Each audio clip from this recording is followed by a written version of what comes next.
ॐ निरञ्जनं परं शान्तं ध्यायेत् सौम्यतनूबरं रामकृष्णप्रियं धीरसिंहविक्रमरूपिणं निरञ्जनं सदा मुक्तं पवित्रं मातृसेवकं वन्दे निरञ्जनानन्दं रामकृष्णपदाश्रितम्।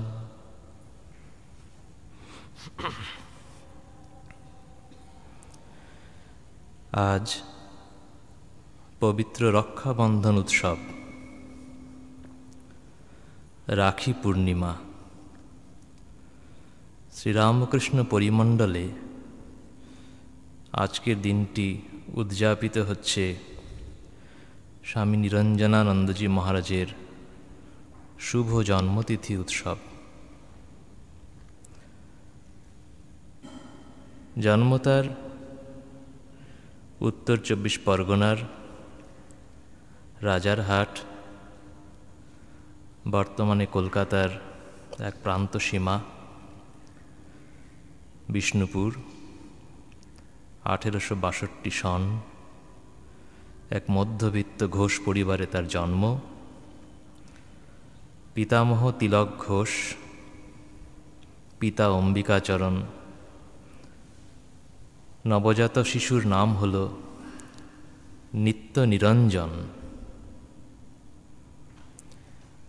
ठाकुर श्री रामकृष्णदेव बोलतेन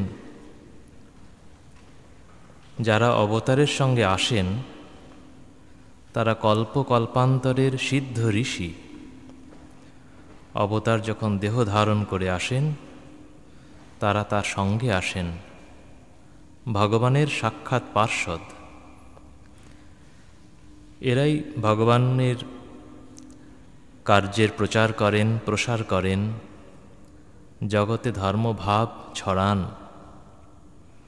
एमनई एक पार्षद स्वामी निरंजनानंद पूर्वाश्रमे नित्य निरंजन घोष। ठाकुर बोलतेन अवतारेर साथे जारा आसे तारा नित्य सिद्ध। कारुर बा एटाई शेष जन्म। नित्य सिद्ध कारा? ठाकुर बोलছেন एरा जन्म थेके ईश्वर के चाय। संसारे आर किछु तादेर भालो लागे ना। नित्य सिद्ध केमन ना जेमन अरण्य काष्ठ एकटू घषलेई आगुन, ना घषलेও হয়। एकटू साधन करलेई से भगवान के पाए, साधन ना करलेও पाए। ठाकुर जादेर बोलतेन नित्य सिद्धेर थाक ईश्वर कोटी तादेर एकजन बोले चिन्हित करेछिलेन निरंजनानंदजीके। ठाकुर बोलतेन जारा ईश्वर कोटी तारा राजार बेटा।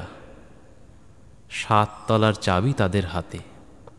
যখন খুশি উঠতে পারে, ইচ্ছা মতো নেমে আসতে পারে। এরা কখনো সংসারে বদ্ধ হয় না।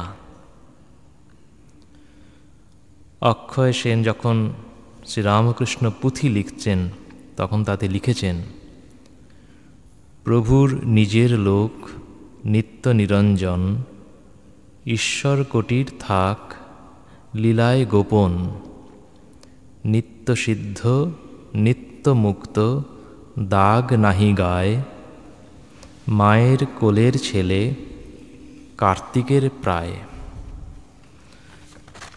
नवजात शिशु नित्य निरंजन जखन बड़ हये उठছেন কৈশোর अपूर्व सुंदर तार चेहरा सुठाम शरीर। खूब शैशवे तिनी पिताके हारान। मातुल कालीकृष्ण मित्र तार बाड़ी बारासाते सेखाने तिनी बड़ होते थाकेन। लेखापड़ाय खूब आग्रह छिलो ना, खूब बेशी अग्रसर हननि प्रथागत लेखापड़ाय, किन्तु नाना विषये तार ज्ञान छिलो। धीरे धीरे बालक थेके কৈশোর থেকে যৌবনে পদার্পণ করছেন, নিত্য নিরঞ্জন, সুদর্শন, তেজস্বী, নির্ভীক, বীর ভাবাপন্ন।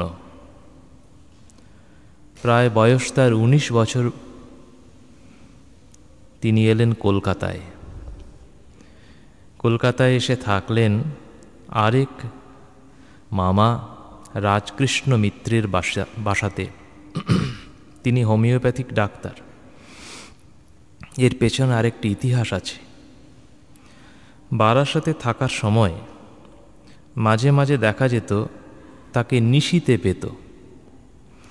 রাত্রিবেলা হঠাৎ করে তিনি সাড়া দিচ্ছেন, যেন কারুর ডাকের প্রত্যুত্তর করছেন। মাঝরাতে ঘর থেকে বেরিয়ে পড়তেন, কখনো কখনো শ্মশানে চলে যাচ্ছেন। কোনো দিন দেখা গেল বাগানের ঝিলে গলা জলে গিয়ে বসে আছেন।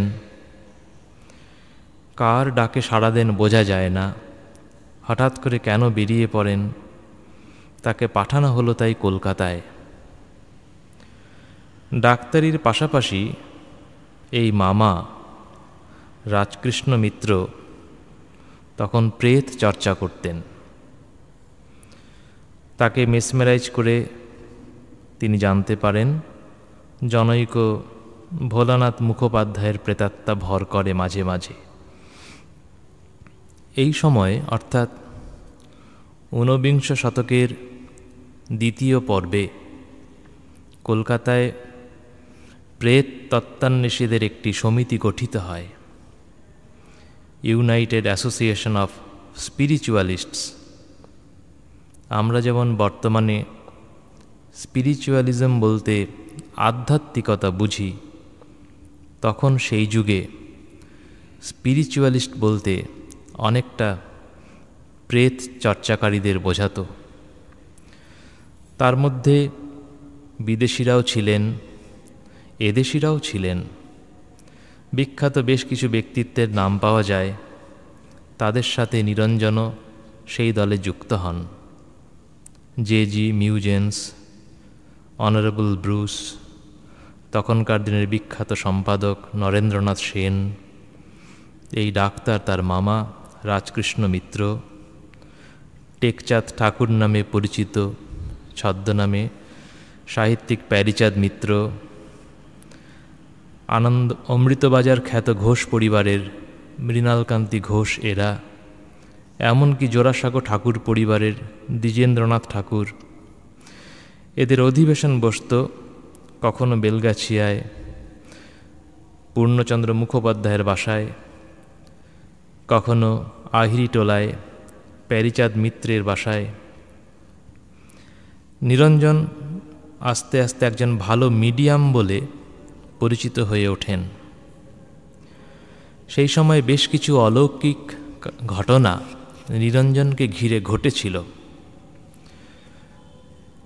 সেই সময়ে নিরঞ্জন ওই রকমই কয়েকজন বন্ধুকে নিয়ে 1882 সাল দক্ষিণেশ্বরে এসে উপস্থিত হন।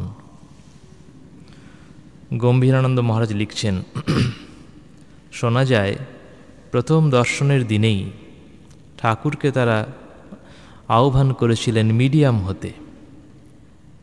ঠাকুর তাদের সাথে একটু বসে উঠে পড়েন, কিন্তু নিরঞ্জনকে আপনার লোক বলে ঠিক চিনেছিলেন। আলাদা করে ডেকে বলেছিলেন, আবার এসো একলা। নিরঞ্জন সম্মত হলেন বটে, কিন্তু অনেক দিন আসা হয়নি। প্রেত চর্চায় ব্যস্ত নিরঞ্জন এমনি করেই একটা ঘটনায় একদিন তার বৈরাগ্যের সঞ্চার হলো। অত্যন্ত বিত্তশালী এক ভদ্রলোক, কলকাতার, 18 বছর ধরে ভুগছেন অনিদ্রা রোগে। নিরঞ্জনের শরণাপন্ন হয়েছিলেন। নিরঞ্জনের অলৌকিক শক্তি বলে তিনি আরোগ্য লাভ করেন। কিন্তু নিরঞ্জনের মনে হলো, এত ধনী ব্যক্তি, ধন কুবের, 18 বছর ধরে কষ্ট পাচ্ছে, এই ধন সম্পত্তির মালিক হয়ে তাহলে কি হবে? তিনি বলতেন, ধন সম্পত্তির অসারতা সম্বন্ধে মনে গভীর রেখাপাত হল। নিরঞ্জন আবার যখন এলেন ঠাকুরের কাছে, মাঝখানে 2 বছর পার হয়ে গেছে। 1884 সাল। এবার এলেন ভক্ত হয়ে। মাঝে মাঝে কথামৃতে পাওয়া যায় নিরঞ্জন মহারাজের কথা। ঠাকুর বলছেন একদিন মাস্টারমশাইকে, তোমায় নিরঞ্জনের সঙ্গে দেখা করতে বলছি কেন? সে সরল সত্য কিনা এটা দেখবে বলে। একদিন মাস্টারমশাইও এসেছেন, নিরঞ্জনও এসেছেন দক্ষিণেশ্বরে। ঠাকুর বলছেন পরিচয় করিয়ে দিয়ে, ইনি হেডমাস্টার, তোর সঙ্গে দেখা করতে গেছিলেন, আমি পাঠিয়েছিলাম। ঠাকুর নিরঞ্জনকে চিনেছিলেন প্রথম দর্শনেই। এবার যখন আসা শুরু হলো, ঠাকুর তাকে মিষ্টি খাওয়াচ্ছেন, কথা বলছেন। প্রথম দিনেই বলছেন, দেখ নিরঞ্জন, ভূত ভূত করলে ভূতই হয়ে যাবি, আর ভগবান ভগবান করলে ভগবানই হবি। কোনটা হওয়া ভালো? তৎক্ষণাৎ নিরঞ্জন দ্বিধাহীন উত্তর দিয়েছিলেন, তাহলে ভগবান হওয়াই ভালো। লাটু মহারাজ সেই প্রথম দিনের কথা মনে রেখে পরে স্মৃতিচারণ করেছিলেন। নিরঞ্জন ভাই দক্ষিণেশ্বরে যেদিন প্রথম গিয়েছিল, সেদিন ঠাকুর তাকে বলেছিলেন, দেখ, তুই যদি সংসারীর 99টা উপকার করিস আর একটা অপকার করিস, লোকে তোকে আর দেখতে পাবে না। বাকি ঈশ্বরের কাছে তুই যদি 99টা অপরাধ করিস আর একটা প্রীতির কাজ করিস, তিনি তোর সব অপরাধ মার্জনা করবেন। জানবি, মানুষের ভালোবাসায় আর ভগবানের ভালোবাসায় এত তফাৎ। নিরঞ্জনের মনে কথাটি গেঁথে গেল। নিরঞ্জন আসা যাওয়া শুরু করলেন। প্রথম দিন ঠাকুর তাকে থাকতে বলেছিলেন। মামা যদি রাগ করেন, থাকা হলো না। কদিন পরে আবার এলেন, এবার 3 দিন থেকে গেলেন। বাড়ি ফিরলে মাতুলের ভর্ৎসনা সহ্য করতে হলো। দাস দাসীদের বলা হলো যেন নিরঞ্জনকে চোখে চোখে রাখা হয়। কিন্তু তারা দেখল নিরঞ্জনকে ঘিরে সব সময় যেন একটা জ্যোতির্বলয় থাকে। তারা ভয় পেল। নিরঞ্জনকে আর কিছু বলে না। নিরঞ্জন যেমন ইচ্ছা তেমনি যায়। ঠাকুরের কাছে নিরঞ্জন আসছেন। একদিন তাকে ঠাকুর বলছেন, ওরে নিরঞ্জন, দিন যায় যে রে, তুই ভগবান লাভ করবি কবে? দিন যে যায়, ঈশ্বরকে না লাভ করলে সবচেয়ে বৃথা হবে রে। তুই কবে তাকে লাভ করবি বল? তুই তার পাদপদ্মে কবে মন দিবি? ওরে, আমি তাই ভেবে যে অস্থির হয়ে রয়েছি রে। নিরঞ্জন ভাবছেন, ইনি কে? আমার কবে ভগবান লাভ হবে? ইনি তার জন্য ব্যাকুল। এমনি নিরঞ্জনের আসা যাওয়া চলতে থাকে। ঘরে বিধবা মা, ভরণ পোষণের জন্য তিনি একটি চাকরি ধরলেন। ঠাকুর খুব একটি চাকরি করা পছন্দ করতেন না, বিশেষ করে যারা ত্যাগী হবে, তারা কামিনী কাঞ্চনে বদ্ধ না হয়। ঠাকুর তাই বলতেন। যারা ঠাকুরের কাছে আসত, নানাভাবে ঠাকুরের কৃপা পেয়েছেন। কখনো ঠাকুর ছুঁয়ে দিয়েছেন, কখনো দৃষ্টিপাত, কখনো ইচ্ছা মাত্রে আধ্যাত্মিক উপলব্ধি করিয়ে দিয়েছেন। প্রত্যেকের মধ্যে সুপ্ত ধর্মভাব জেগে উঠুক, আধ্যাত্মিক ভাব সঞ্চারিত হোক, ঠাকুরের তাতে এত আগ্রহ। অল্প কয়েকজন ঠাকুরের কাছে মন্ত্রদীক্ষা পেয়েছিলেন, নিরঞ্জন তাদের মধ্যে একজন। সেই সময় নিরঞ্জন মহারাজ একদিন ঠাকুরের কাছে আকাঙ্ক্ষা ব্যক্ত করেন, জপ যাতে খুব শীঘ্র জমে। ঠাকুর প্রসন্ন হন, জিভে একটা কিছু লিখে দেন, একটি মন্ত্র দেন জপ করতে। ঠাকুর বলে দিয়েছিলেন, এটি সিদ্ধ বীজ, জপ করলে শীঘ্র ফল হবে। সেদিন রাতে নিরঞ্জন ঘরে এসে যখন জপ করা শুরু করছেন, বলছেন যেমন একটু জপ করা, ভিতর থেকে তেজ উঠতে লাগলো। জপ বন্ধ হয় না, রাতে ঘুম হয় না, ক্রমশ জিহ্বা থেকে গায়েতে জপ প্রবেশ করল। শেষে শরীরের সমস্ত স্থান যেন জপ করতে লাগল। মন থেকে জপটাকে তাড়িয়ে দেওয়ার চেষ্টা করলেন। জপ দ্বিগুণ জোরে হতে থাকল। আর কিছু ভাবার সময় নেই, অন্য চিন্তার সময় নেই। কেমন করে দিন যাচ্ছে রাত যাচ্ছে বুঝতে পারছেন না। রাতে ঘুম হবে বলে প্রদীপ নিভিয়ে দিচ্ছেন, দেখছেন কত জোনাকি পোকার মতো আলো ঘুরে বেড়াচ্ছে চারপাশে, আর ভিতরে অনবরত জপ চলছে। যখন 3 দিন পার হয়ে গেল, ভয় হলো তিনি না পাগল হয়ে যান। ঠাকুরের কাছে এসে বলছেন, মশাই, এ আমার কি করে দিলেন? চোখে দেখি জোনাকি পোকার মতো জপ জিভ থেকে গিয়ে সমস্ত অঙ্গ প্রত্যঙ্গে জপ করছে, আমি রাতে ঘুমোতে পারি না। ঠাকুর বলছেন, একে কি বলে জানিস? একে বলে অজপা জপ। দেহের সমস্ত পরমাণু জপ করে। খুব উঁচু অবস্থা না হলে কেউ করতে পারে না। ঠাকুর তখন হেসে সেই শক্তি তখনকার মতো তুলে নিলেন। লাটু মহারাজ এই প্রসঙ্গে বলছেন, ঠাকুর যখন তাকে ছুঁয়ে দিলেন, 3 দিন 3 রাত তার চোখের পাতা পড়েনি, জিভ থেকে জপ ছুটে যায়নি। ভারী ভূত নামাতো কিনা? ঠাকুর মস্করা করে বলেছিলেন, এবার আর যে সে ভূত নামেনি, একেবারে ভগবান ভূত ঘাড়ে চেপেছে। তোমার সাধ্য কি? তুমি তাকে ঘাট থেকে নামাও। নিরঞ্জন মাঝে মাঝে আসেন ঠাকুরের কাছে। মাস্টারমশাইকে একদিন বলছেন, দেখছো এ ছোকরাটি বড় সরল। পূর্বজন্মে অনেক তপস্যা না করলে কেউ সরল হয় না।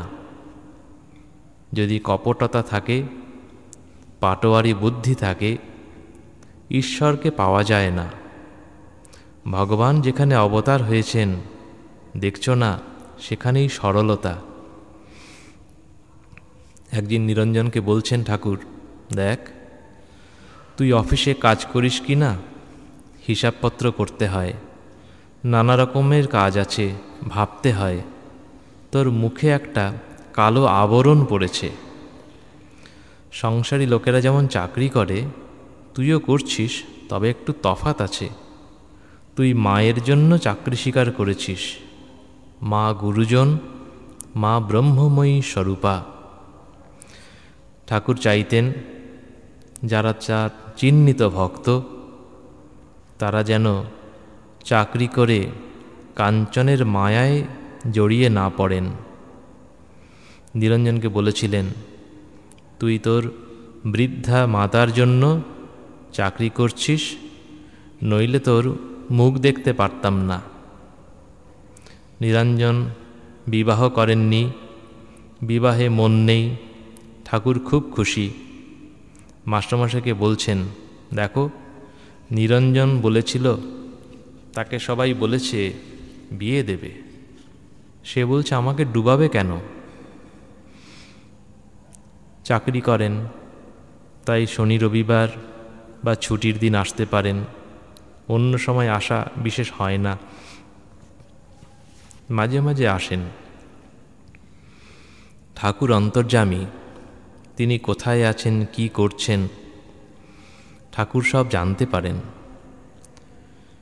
একবার তিনি ছিলেন মুর্শিদাবাদে, সেখানে কাজে ব্যস্ত। ফিরে আসার পর ঠাকুর তাকে বলছেন তিনি কোন দিন কার ঘোড়ায় চেপে গেছেন, সব গল্প। তিনি ভাবছেন ঠাকুর কেমন করে জানেন সব কথা। দক্ষিণেশ্বরে মাঝে মাঝে আসেন। একদিন এসেছেন কীর্তন হবে, বিখ্যাত কীর্তনিয়া শ্যামাদাস হাজির। ঠাকুর গেলেন কলকাতায় দুর্গাপূজায় মহাষ্টমীর দিনে রামচন্দ্র দত্তের বাড়িতে, সঙ্গে নিরঞ্জন। সেখান থেকে অধর সেনের বাড়িতে নিরঞ্জন সঙ্গেই ছিলেন। সে রাত্রি আর বাড়ি ফেরা হলো না। দক্ষিণেশ্বরে রাত কেটে গেল। সঙ্গে বাবুরাম, ভবনাথ মাস্টারমশাই। ভোরবেলা দেখছেন ঠাকুর মাতোয়ারা হয়ে নৃত্য করছেন। ভাবে মাতোয়ারা হয়ে জয় জয় দুর্গে, জয় জয় দুর্গে বলে ঠাকুর নৃত্য করছেন। দক্ষিণেশ্বরে মাঝে মাঝেই সব ত্যাগীরা, যুবক ভক্তেরা যখন জমা হতেন, তাদের মধ্যে মজাও হতো। একদিন নরেন, নিরঞ্জন, যোগেন এরা সব পঞ্চবটিতে চড়ুই ভাতি করলেন। ঠাকুরও তাদের সাথে এসে মাঝে মাঝে আনন্দ করে গেলেন। কথামৃতে পাওয়া যায় যেদিন অদর্শনের বাড়িতে বঙ্কিমের সাথে ঠাকুরের সাক্ষাৎ, সেদিন নিরঞ্জনও সঙ্গে ছিলেন। লীলা প্রসঙ্গে শারদানন্দজি মহারাজ এক জায়গায় লিখছেন, একবার এদের মধ্যে, এই যুবকদের মধ্যে বেশ বাদানুবাদ হয় দক্ষিণেশ্বরে। মীমাংসার জন্য এলেন তারা ঠাকুরের কাছে। বিবাদের বিষয় হচ্ছে স্বাধীন ইচ্ছা বলে কিছু আছে কি না। ঠাকুর সব শুনলেন, শুনে বলছেন, স্বাধীন ইচ্ছা ফিচ্ছা কারো কিছু আছে রে? সব ঈশ্বরের ইচ্ছাতেই হচ্ছে, তবে মানুষ বোঝে অনেক শেষে। শাস্ত্রে এ নিয়ে অনেক জটিল দার্শনিক প্রশ্ন, তার সমাধান অপূর্বভাবে ঠাকুর করেছেন। বলছেন, একটা গরু লম্বা খোঁটায় দড়ি দিয়ে বাঁধা আছে। যতটা ঘাস সে খেতে পারে সে পুরোটা খেতে পারে, অল্পও খেতে পারে। কিন্তু যদি সমস্ত ঘাসটা খেয়ে সে শেষ করে, তখন গরুর মালিক তিনি এসে চাইলে দড়িটা লম্বা করে দিতে পারেন, চাইলে তুলে নিয়ে গিয়ে খোঁটাটা অন্য জায়গায় বাঁধতে পারেন, তিনি চাইলে দড়ি খুলে তাকে মুক্ত করেও দিতে পারেন। এই হচ্ছে পুরুষকার। হাতের সামনে যতটুকু আছে, যতটা সাধন করা যেতে পারে, ওই গরুটির ঘাস খাওয়ার মতো ঈশ্বর চাইলে তিনি দড়িটা খুলেও দিতে পারেন। এই অপূর্ব সমাধানে সকলে চমৎকৃত হলেন। ঠাকুর একদিন এসেছেন কলকাতায় রামচন্দ্র দত্তের বাসায়। নরেন্দ্র কাছাকাছিই থাকেন, রামচন্দ্রের আত্মীয়ও বটেন। ঠাকুর তাকে ডাকতে পাঠিয়েছেন। ডাকতে এসেছেন নিরঞ্জন আর কালী, নিরঞ্জনানন্দজি এবং অভেদানন্দজি মহারাজ। নরেন তখন বলছেন, আমি কি করে যাব, মাথায় অসহ্য যন্ত্রণা। অভেদানন্দ মহারাজ স্মৃতিকথায় লিখেছেন, নিরঞ্জন জোর করে তাকে নিয়ে গেল, বলল তুমি চোখ বুজে চলো, তোমার হাত ধরে ধরে নিয়ে যাব। এমনি করে নিরঞ্জন নরেনকে নিয়ে এলেন ঠাকুরের কাছে। ঠাকুর স্বামীজির মাথা হাত দিয়ে নেড়ে দিতে বললেন, কোথায় কি হয়েছে? আশ্চর্য, স্বামীজির মাথার যন্ত্রণা কোথায় চলে গেল? দক্ষিণেশ্বরে একটা অপূর্ব ঘটনার কথা লিখেছেন শ্রীরামকৃষ্ণ পুঁথিতে। অক্ষয় সেন লিখছেন, সেদিন গোলাপ মা বসে আছেন ঠাকুরের সামনে সেই ঘরটিতে। পুঁথির ভাষায়, পরম সুন্দর অঙ্গ তেজপুঞ্জ তনু, খেলিছে শিশুর সম লয়ে স্বরধনু। গোলাপ মায়ের খুব কৌতূহল হল। কিছুক্ষণ পর ঠাকুরের সমাধি ভঙ্গ হল। কিছু পরে নিরঞ্জন এসে হাজির হলেন। গোলাপ মা তাকে জিজ্ঞেস করছেন, কোথায় ছিল? নিরঞ্জন উত্তর দিচ্ছেন, তীরধনু নিয়ে খেলছিলাম। ঠাকুর বলতেন, নিরঞ্জনের জন্ম রামচন্দ্রের অংশে। খুব ছোটবেলা থেকেই তার লাঠি খেলা, তীরধনুকে প্রীতি ছিল। যখন চাকরি সূত্রে মুর্শিদাবাদে ছিলেন, সেখানেও তীরধনু নিয়ে খেলেছেন। অনেক পরে যখন তিনি জয়রামবাটিতে গেছেন,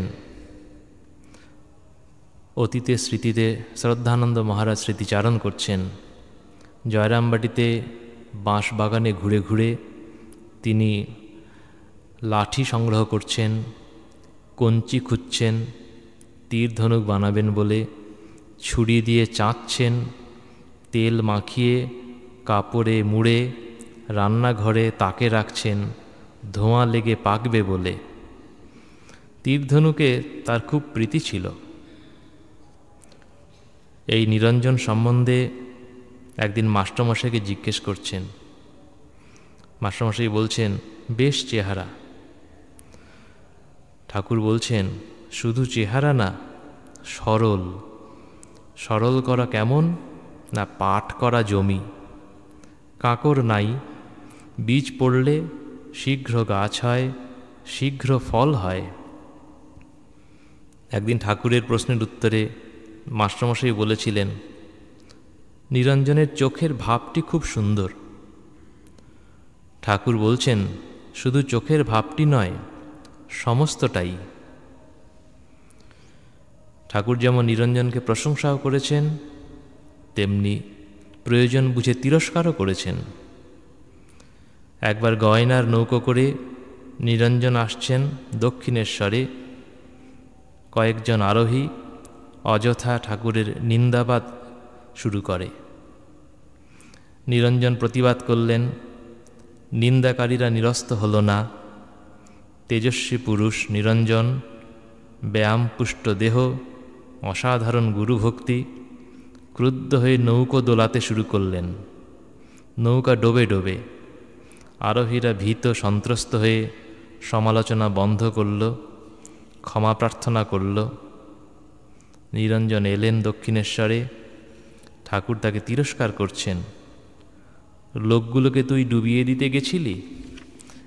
না হয় নিন্দেই করেছিল, একজনের জন্য সবাই শাস্তি পাবে।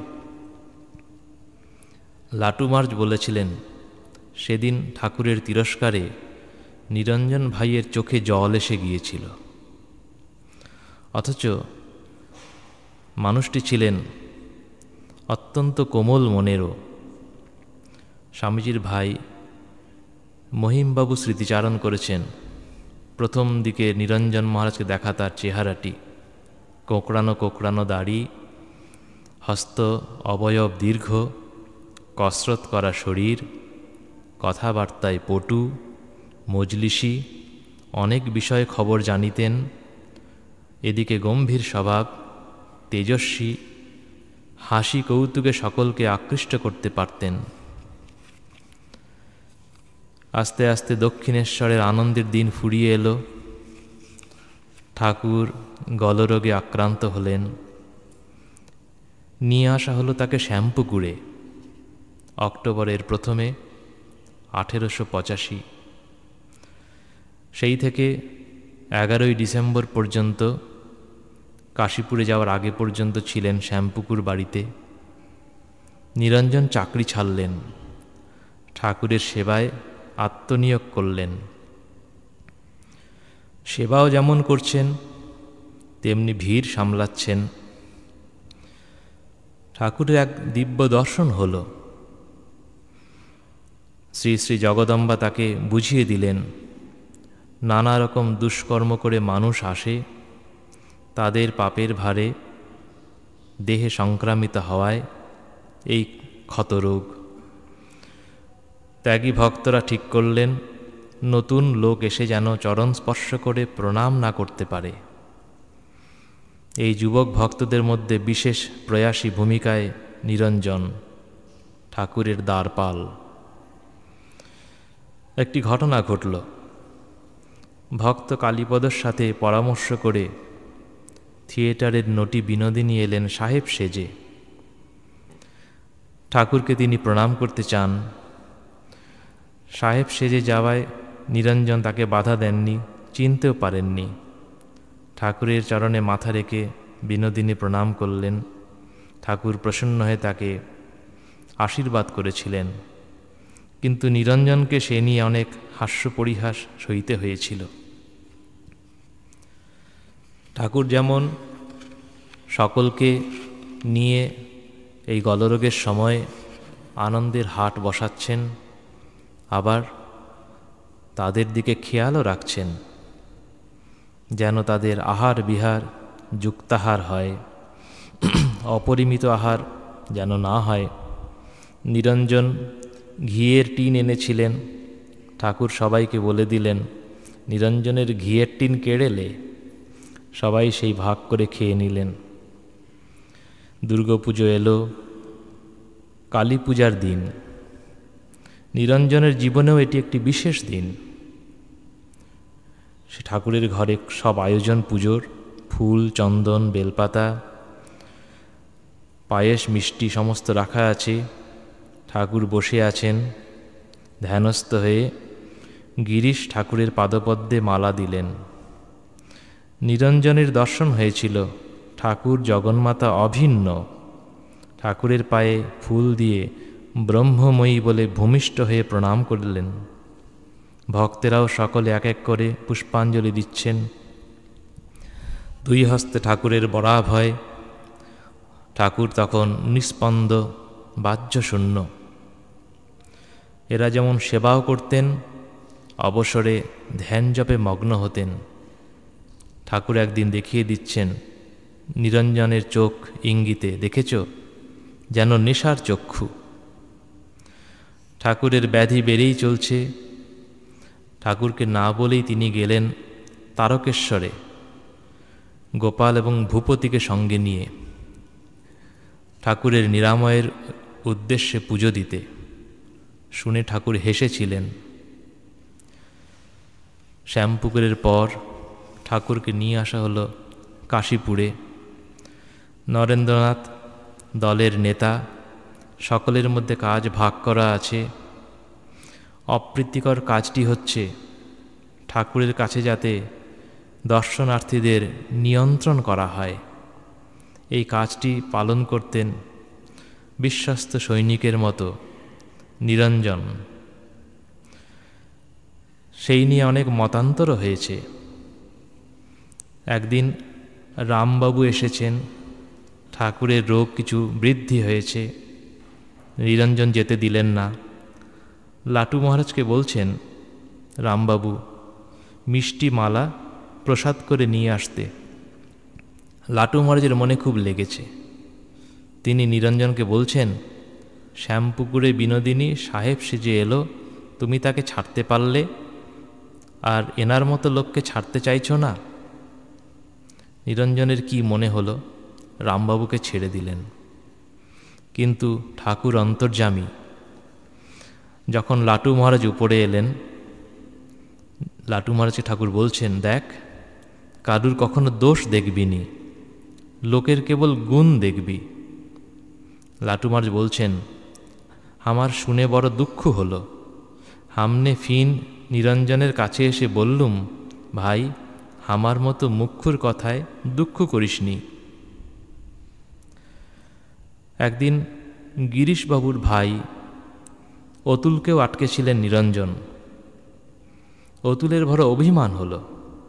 তিনি কিছু না বলে বাড়ি চলে গেলেন। মনে মনে পণ করলেন, নিজে থেকে না ডাকলে তিনি আর যাচ্ছেন না। কয়েকদিন পর দেখছেন বাড়িতে নিরঞ্জন এসে উপস্থিত। নিরঞ্জন মহারাজ বললেন, ঠাকুর তাকে পাঠিয়েছেন, বলেছেন অতুলের নারী জ্ঞান খুব ভালো। অতুল ডাক্তার ছিলেন না, কিন্তু নারী দেখতে পারতেন। অন্তর্যামী পুরুষ ঠাকুর নিরঞ্জনকে পাঠিয়েছেন অতুলের ভালো নারী জ্ঞান ওকে বাড়ি থেকে ডেকে নিয়ে আসতে। অতুলও বুঝলেন ঠাকুরের কথা, হাজির হলেন এসে। বিজয়কৃষ্ণ গোস্বামীর সাথে দক্ষিণেশ্বরে একটি বিধবা মহিলা আসতেন। তার গান শুনে ঠাকুর সমাধিমগ্ন হতেন, কিন্তু পরে তার মস্তিষ্ক বিকৃতি ঘটে। সেই পাগলিনী কাশীপুরেও আসতে থাকেন। তাকে সামলাতে নিরঞ্জনকে বেশ বেগ পেতে হয়েছিল। তিনি থানা পর্যন্ত গেছিলেন। এই কাশীপুরে ঠাকুরের কেমন দৃষ্টি এই যুবক ত্যাগী ভক্তদের প্রতি। একদিন পুকুরে মাছ ধরছেন নরেন, নিরঞ্জন, কালী। ঠাকুর শুনে বললেন, খাবারের লোভ দেখিয়ে বড়শি লুকিয়ে রাখা আর অতিথি বন্ধুকে নিমন্ত্রণ করে তার মধ্যে বিষ দেওয়া একই রকম পাপ। নিরঞ্জনের মাছ ধরা ওই দিনই বন্ধ হয়ে গেল। ঠাকুর যাতে ভালো হন, নিরঞ্জন সব করতে পারেন। ঠাকুরের জন্য জল গরম করেন। অনেক কাঠ অপচয় হচ্ছে, ঠাকুর বিরক্ত বোধ করছেন। নিরঞ্জন নাছোড়বান্দা বড় এক হান্ডা জল গরম করে এনে বলছেন, দেখুন আমার এত বুদ্ধি নেই যে কতটা জল আপনার দরকার সেটা বুঝে নেব। আপনার জন্য এনেছি, আপনাকে নিতে হবে। সেই সময় পৌষ সংক্রান্তির সামনে গঙ্গাসাগরের মেলায় যোগ দিতে অনেক সন্ন্যাসী কলকাতায়। বুড়ো গোপালদার ইচ্ছে হলো সাধুদের দেবেন কাপড়। 12টা কাপড় কিনলেন, রুদ্রাক্ষের মালা কিনলেন, গেরুয়া রঙে রাঙালেন। ঠাকুর শুনে বলছেন, জগন্নাথ ঘাটের সাধুদের গেরুয়া কাপড় দিলে যে ফল হবে তার 1000 গুণ বেশি হবে তুই যদি এই ছেলেদের দিস। এদের মতো ত্যাগী সাধু কোথায় পাবি? এরা হাজারই সাধু, এক একজন 1000 সাধুর সমান। ঠাকুর এদের যাদের দিলেন তাদের মধ্যে নিরঞ্জন অন্যতম। একদিন ঠাকুর বলছেন, আমার জন্য ভিক্ষা করতে পারবি? এরা সবাই বলছেন, হ্যাঁ পারব। পরদিন সকালে ভিক্ষাতে বেরিয়ে পড়লেন নরেন, নিরঞ্জন, কালী, হুটকো গোপাল। মায়ের আশীর্বাদ নিয়ে, পদধূলি নিয়ে ভিক্ষা করে নিয়ে এলেন। শ্রী শ্রী মা সেই ভিক্ষান্নের তরল মণ্ড রেধে ঠাকুরকে দিলেন। ঠাকুর খুব তৃপ্ত হলেন। তার প্রসাদ পেয়ে এদেরও সকলের তৃপ্তি হল। দেখা যায় সেই কাশীপুরে শিবরাত্রির সময় নিরঞ্জন সমস্ত রাত জেগে অন্যদের সাথে 4 প্রহরে শিব পুজো করছেন। একদিন মজা করে ঠাকুর বলছেন নিরঞ্জনকে, হ্যাঁ রে, আমার যদি ব্যাধি ভালো হয়ে যায় তুই কি করবি? নিরঞ্জনের এত আনন্দ হয়েছে, তিনি বলছেন, বাগানের যত গাছ আছে উপড়ে ফেলে গঙ্গায় নিয়ে ভাসিয়ে দেব। ঠাকুর হেসে বলছেন, তা তুই পারিস, তোর অসাধ্য নয়। দিন এগিয়ে এলো। ঠাকুর মহাসমাধিযোগে নিত্যলীলায় প্রবেশ করলেন। ঠাকুরের অস্থি ভস্য কলসিতে পুড়ে শশী মাথায় করে নিয়ে এলেন বাগানে। পরের দিন গোলাপ মা এসে বলছেন, ঠাকুর মাকে দেখা দিয়ে বলেছেন হাতের বালা খুলতে না। বলছেন, আমি কি কোথাও গেছি? এই তো রয়েছি, শুধু এ ঘর থেকে ও ঘর। এরা সবাই ঠিক করলেন সেবা যেমন চলছে তেমনি চলবে। নিরঞ্জন, শশী, বুড়ো গোপালদা এবং তারক সেখানে রয়ে গেলেন। প্রবীণ যারা গৃহী ভক্ত তারা ঠিক করলেন জগদ্দানে কাকুরগাছিতে ঠাকুরের অস্থি সমাধিস্থ করা হবে। আর ত্যাগী এই ভক্তদের যুবকদের মত গঙ্গা তীরে সমাধি মন্দির হোক। যখন মতের অমিল হল, নিরঞ্জন এবং শশী সেই কলস থেকে অস্থির অনেকটি বের করে আলাদা কৌটোয় ভরে বলরামবাবুর বাড়িতে পাঠিয়ে দিলেন। ঠাকুরের জিনিসপত্র, ব্যবহৃত জিনিসপত্র নিয়ে আসা হলো। কাশীপুর বাড়িটি ছেড়ে দেওয়া হবে। আগস্টের শেষের দিকে জন্মাষ্টমীর দিন জগদ্দানে অস্থি কলস সমাহিত করা হলো। তারপর অক্টোবর মাস বরানগর মঠ শুরু হলো। ভাঙা বাড়ি, সেইখানে মঠ। নিরঞ্জন মাঝ প্রথম দিকে মঠে আসা যাওয়া করছেন। ডিসেম্বরের শেষে নরেনের সাথে তারা কয়েকজন আটপুরে গেলেন। খুব সাধন ভজন, ধুনি জেলে রাতে জপ ধ্যানে কাটানো। সেই দিন সংকল্প হলো 24শে ডিসেম্বর রাতে ত্যাগ বৈরাগ্যের আদর্শে উদ্দীপিত হয়ে তারা সংসার ত্যাগ করবেন। সেই সময়ে একদিন একটি ঘটনা ঘটেছিল। সারদা প্রসন্ন পুকুরে স্নান করতে গিয়ে ডুবে যাচ্ছিলেন। নিরঞ্জন তাকে উদ্ধার করেন। তারা ফিরে এলেন বরানগরে, সন্ন্যাস নিলেন সকলে। ঠাকুর বলতেন, ওরে নিরঞ্জন, তোর কোনো অঞ্জন নেই, তার নাম হল নিরঞ্জনানন্দ। বরানগর মঠে প্রথম দিকে খুব তীব্র বৈরাগ্য। অনেকে তীর্থযাত্রায় বেরিয়েছেন, নিরঞ্জন মহারাজও বেরিয়েছেন। পুরী ঘুরে এলেন তীর্থ করে। পরের বছর শ্রী শ্রী মা যখন ফিরলেন বৃন্দাবন থেকে কামারপুকুরে এলেন। নিরঞ্জন মহারাজ তখন ভাগলপুরে বুড়ো শিবের মন্দিরে তপস্যা করছেন গঙ্গার পাড়ে। তিনি এলেন কামারপুকুরে। সন্ন্যাস গ্রহণের পর এই প্রথম তার মাতৃদর্শন। বরানগর মঠে অভাব ছিল, তীব্র বৈরাগ্যও ছিল। একসময় দুটি মাত্র বহির্বাস, যিনি বাইরে যেতেন পড়ে যেতেন, আর মঠে থাকাকালীন কৌপিন সম্বল। কৌপিনও যখন ছিঁড়ে গেল, দিগম্বর অবস্থা। সুরেশ মিত্র একদিন দেখতে এসেছেন, সব দেখে শুনে কৌতুক করে বলছেন, আরে সব শালাই পরমহংস হলো যে। তারপরে আবার ধীরে ধীরে বহির্বাস জুটল। শ্রী শ্রী মা বলছেন বরানগর মঠের কথা উল্লেখ করে, নিরঞ্জন টন ওরা সব কতদিন আত পেটা খেয়ে ধ্যানজপ নিয়ে কাটিয়েছে। একদিন ঠাকুরের নামে সব ছেড়ে এলো, দেখি তার নামে তিনি পড়ে থাকলে খেতে দেন কি না এই ভেবে ভিক্ষে করতেও গেল না, চাদর মুড়ি দিয়ে ধ্যান লাগিয়ে দিল। সারা দিন কেটে গেল, রাত অনেক হয়েছে। এমন সময় শোনে দরজায় কে ঘা মারছে। খুলে দেখে লালাবাবুর মন্দির থেকে ভালো ভালো খাবার নিয়ে একজন এসেছে। সেই রাতে উঠে সবাই ঠাকুরকে ভোগ রাগ দিয়ে প্রসাদ পেল। বরানগর মঠ অনেকেই বেরিয়ে পড়ছেন তখন তীর্থযাত্রায়। অভাবও বটে, স্বামীজিও মাঝে মাঝেই বেরিয়ে পড়ছেন। একবার হাতরাসে স্বামীজি অসুস্থ, খবর পেয়ে নিরঞ্জন চললেন স্বামীজিকে নিয়ে আসতে। পথে দেখা হলো না। মহাপুরুষ মহারাজ স্বামীজিকে নিয়ে আসছেন কলকাতায়। মাঝ রাস্তায় দুটো গাড়ি ক্রস হয়ে গেল। লাটু মহারাজ যখন নিউমোনিয়া হলো সেই শীতে, শরৎ মহারাজ, নিরঞ্জন মহারাজ তার সেবা করছেন।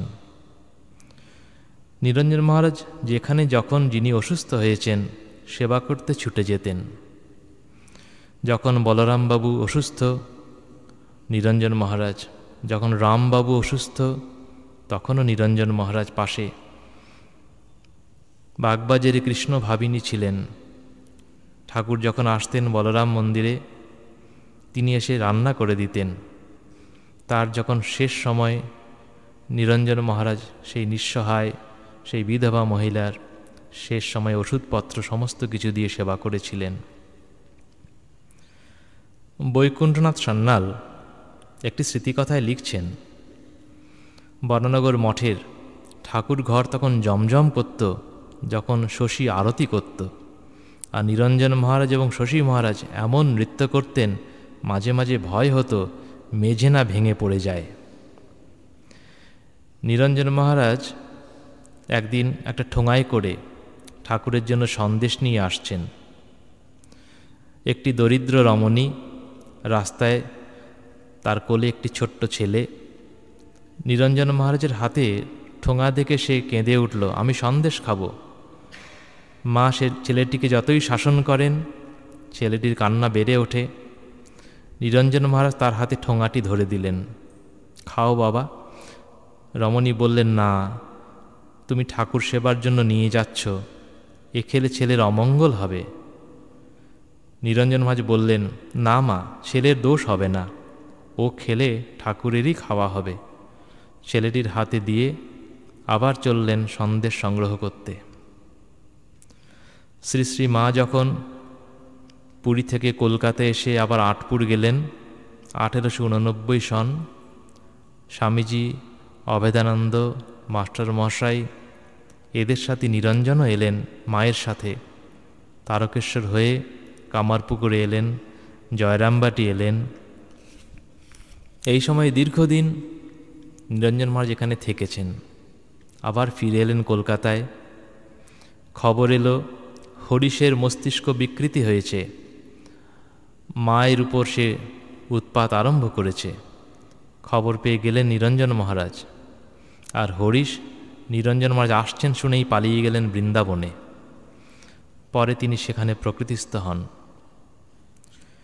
একবার বৈদ্যনাথ ধামে স্বামীজির সাথে রয়েছেন তারা পূর্ণচন্দ্র মুখোপাধ্যায়ের বাড়িতে।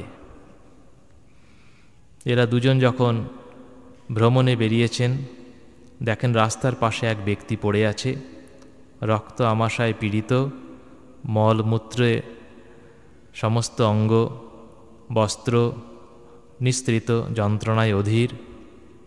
সেই মুমূর্ষুকে নিয়ে এলেন তার বাসায়। মনে একটু সংশয় ছিল, একে আছেন অন্যের বাসায় অতিথি হয়ে, সেখানে আবার এমনি এক রোগীকে এনে হাজির করা।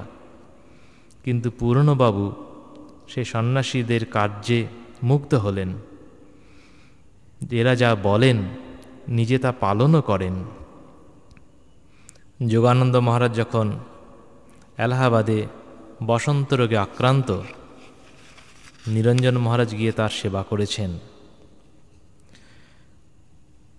মা তখন একসময় কলকাতায় সৌরিন ঠাকুরের ভাড়া বাড়িতে রয়েছেন। গিরিশবাবুর একটি পুত্র, শিশুপুত্র, তাকে নিয়ে এসছেন মায়ের কাছে। শিশুপুত্রটি কথা বলতে পারত না, কিন্তু ওই সিঁড়ি দিয়ে ওপরে সে যাবেই গিরিশবাবুকে টেনে নিয়ে গেছিল। নিরঞ্জন মহারাজ নিয়ে এসেছিলেন গিরিশবাবুকে সেই সময়ে। মায়ের প্রথম দর্শন গিরিশবাবুর এইখানে। 3 বছর বয়সে যখন এই শিশুপুত্রটির মৃত্যু হয়, খুব শোকে অধীর হয়ে পড়েন গিরিশবাবু। নিরঞ্জন মহারাজ তাকে নিয়ে আসেন জয়রামবাটিতে। গিরিশবাবুর বাসনা ছিল সন্ন্যাস নেবেন, মা সম্মতি দিলেন না। গিরিশকে বুঝিয়ে শান্ত করলেন। কয়েক মাস তারা ছিলেন সেই সময় জয়রামবাটিতে। গিরিশবাবু পরে বলেছিলেন, আমরা কি আগে মাকে মানতুম? নিরঞ্জন আমাদের চোখ খুলে দিল। আর গম্ভীর মহারাজ লিখেছিলেন, পূজ্যপাদ স্বামী নিরঞ্জনানন্দ তখন শুধু যে মাকে মানিতেন তাহাই নহে, ভক্তমহলে অকুণ্ঠ হৃদয়ে তাহার মহিমা খ্যাপন করিয়া বেড়াইতেন। ত্যাগী সন্তানের প্রথমাবধি শ্রী মাকে জগদম্বা জ্ঞানে ভক্তি শ্রদ্ধা করিতেন, তাহাকে সহৃদয়ে স্থাপনপূর্বক ভক্তি অর্ঘ্য প্রদান করিতেন। কিন্তু নিরঞ্জনানন্দজির মতো তাহারা ডাকিয়া হাঁকিয়া প্রচার করিতেন না। স্বামী নিরঞ্জনানন্দ যাহা সত্য বলিয়া বুঝিতেন তাহা অকুত ভয়ে সর্বসমক্ষে প্রচার করিতেন। ইহারই ফলে গিরিশচন্দ্র প্রভৃতি অনেকে শ্রী মায়ের স্বরূপের কিঞ্চিত আভাস পাইয়াছিলেন।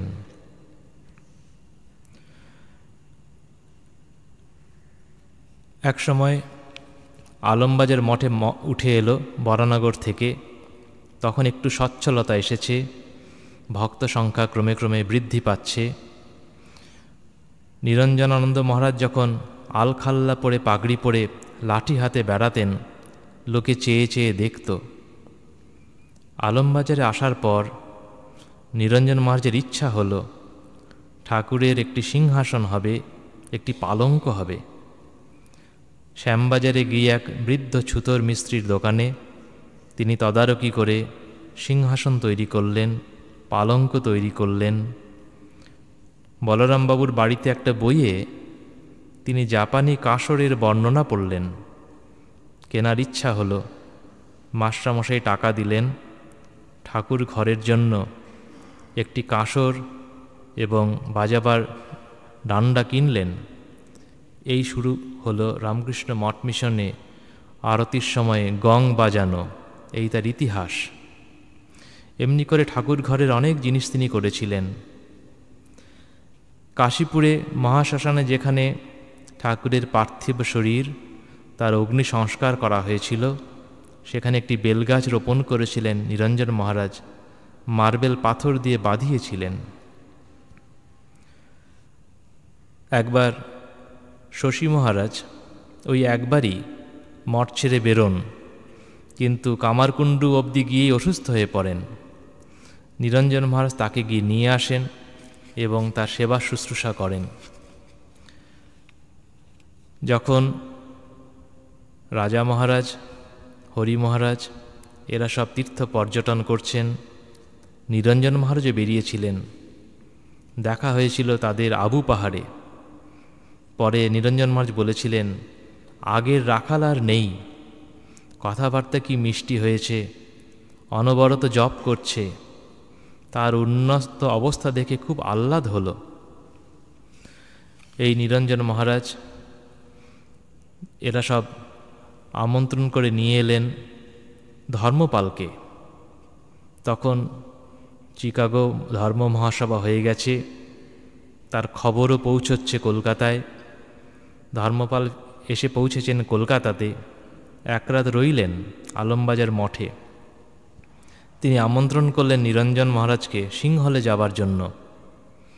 দক্ষিণ ভারতের কাগজে প্রচার হয়ে গেল, বিবেকানন্দের গুরু ভ্রাতা শীঘ্র কলম্বোতে আসছেন। খবরের কাগজে লেখা হলো, শ্রীযুক্ত ধর্মপাল এবং এই সব যুবক সন্ন্যাসীদের প্রচেষ্টায় হিন্দু বৌদ্ধদের মধ্যে এক নূতন প্রীতির সম্পর্ক গড়ে উঠছে। নিরঞ্জন মহারাজের সিংহলে যাওয়া সেই যাত্রায় হয়নি, কিন্তু দক্ষিণ ভারতে গেছিলেন এবং দক্ষিণ ভারতে নানা জায়গা পরিভ্রমণ করেছেন। কন্যাকুমারী, ত্রিবান্দ্রাম, ত্রিবাঙ্কুর রাজ্য, নানা জায়গায়। নিছক ভ্রমণ করেননি, কাউকে যেমন দীক্ষাও দেননি, কিন্তু অনেকের সাথে মিশেছেন, ঘরোয়া পরিবেশে ঠাকুরের কথা, স্বামীজির কথা শুনিয়েছেন, আর সবাই তাকে দেখেছে আদর্শ সন্ন্যাস জীবন কেমন। নিরঞ্জন মহারাজ পরিব্রজ্যায় ঘুরতে ঘুরতে হিমালয় ঘুরেছেন। যখন খবর পেলেন স্বামীজি ফিরে আসছেন, তখন কলম্বোতে তিনি হাজির হলেন স্বামীজিকে অভ্যর্থনা জানানোর জন্য। এই ঘুরতে ঘুরতে যখন তিনি একসময় রায়পুরে এসেছিলেন, পল্টনের একজন সিপাহী সুরজ রাও, তার সাথে তার পরিচয় হয়। পরে ইনি বেলুর মঠে এসে সন্ন্যাস নেন, স্বামীজির কাছে আশ্রয় পান, নাম হয় স্বামী নিশ্চয়ানন্দ। স্বামীজি যখন কলম্বোতে নামলেন, সেই থেকে স্বামীজির সঙ্গী নিরঞ্জন মহারাজ দক্ষিণ ভারতে সব জায়গায় ঘুরে মহাপুরুষমার যোগ দিলেন মাদুরা থেকে, এলেন কলকাতায়। কলকাতায় অভ্যর্থনার পর কিছুদিন পরে উনি গেলেন স্বামীজি, তখন আলমোড়ার উদ্দেশ্যে। নিরঞ্জন সঙ্গী হলেন। স্বামীর সাথে ক্ষেত্রীয় যান, ফিরে এলেন। একটি মঠের জন্য জমির কথা স্বামীজি বলছেন এদের দুজনকে, নিরঞ্জন মহারাজকে আর বিজ্ঞানানন্দজিকে। জায়গা খুঁজতে লাগলেন, হয় কোথাও জমি পাওয়া যায় না, নয় বড়লোকেরা বিক্রি করতে চায় না, হয় দাম বেশি চায়, নয় জায়গা ছোট, নয় ঠিক গঙ্গার উপরে হয় না। তারপরে এক সময় এই জমি পাওয়া গেল, আজ যেখানে মঠ। নীলাম্বরবাবুর বাগানবাড়িতে ভাড়া করে মঠ উঠে এলো, আর এই মঠের জমি চৌরস করার কাজ, বাড়ি, নতুন বাড়ি, পুরনো বাড়িটি মেরামত, দোতলা করার কাজ শুরু হলো। স্বামীজি যখন আলমোড়ার উদ্দেশ্যে যাত্রা করলেন, নিরঞ্জন মহারাজ সঙ্গে গেলেন। স্বামীজি চলে গেলেন কাশ্মীরের দিকে, নিরঞ্জন মহারাজ রয়ে গেলেন আলমোড়ায়। সঙ্গে ছিলেন সুধীর মহারাজ। নিরঞ্জন মহারাজ তাকে সন্ন্যাস দেন, তার নাম হয় স্বামী শুদ্ধানন্দ। পরে সংঘাধ্যক্ষ হয়েছিলেন সুধীর মহারাজ। সেখান থেকে এলেন তারা কাশীতে, ভিক্ষান্নে জীবন ধারণ, তপশ্চর্যা।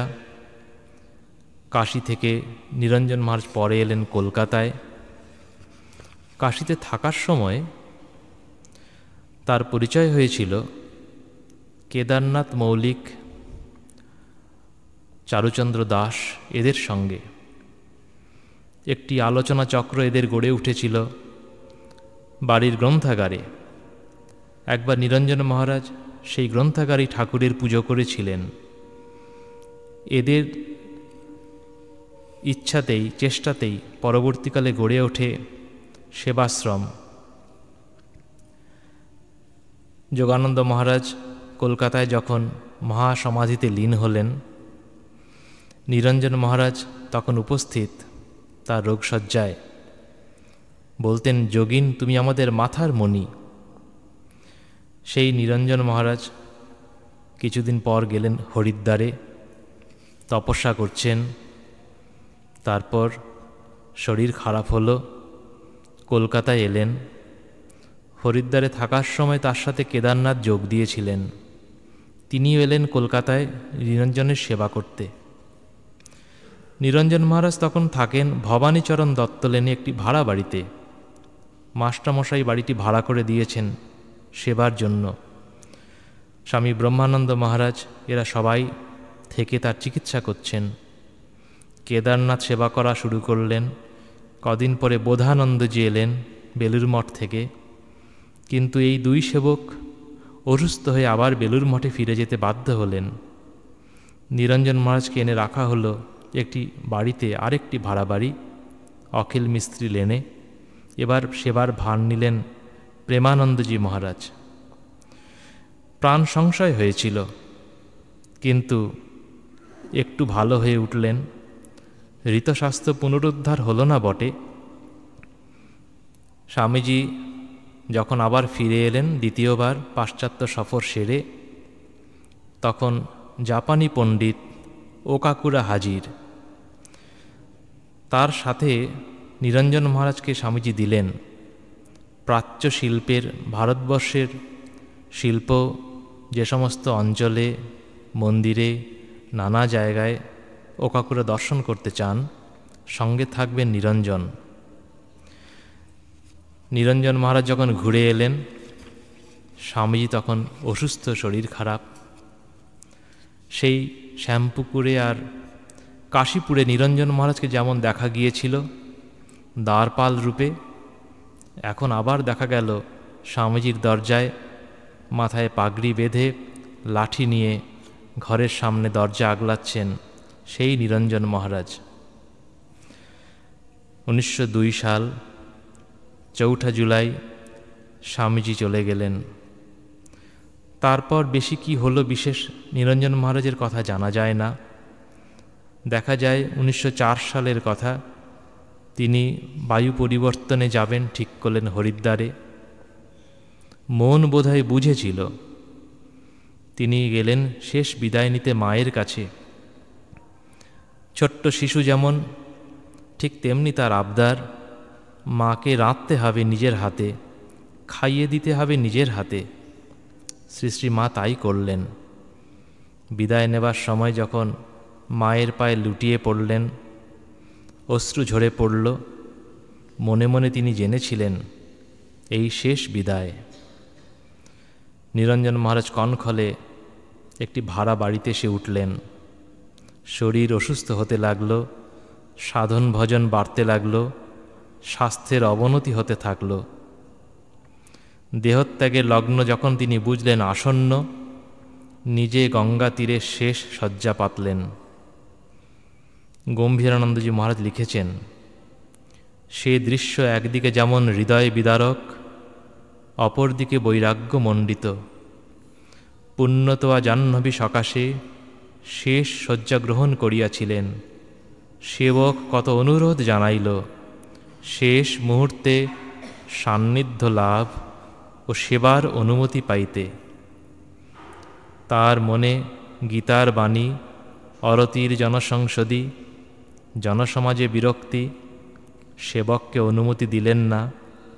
সেবক আদেশ অগ্রাহ্য করিয়া নিকটে অগ্রসর হইলে তাহাকে নিরস্ত করিবার জন্য স্বামী নিরঞ্জনানন্দের দুর্বল দেহেও কোথা হইতে যেন অমিত বল সঞ্চার হইল।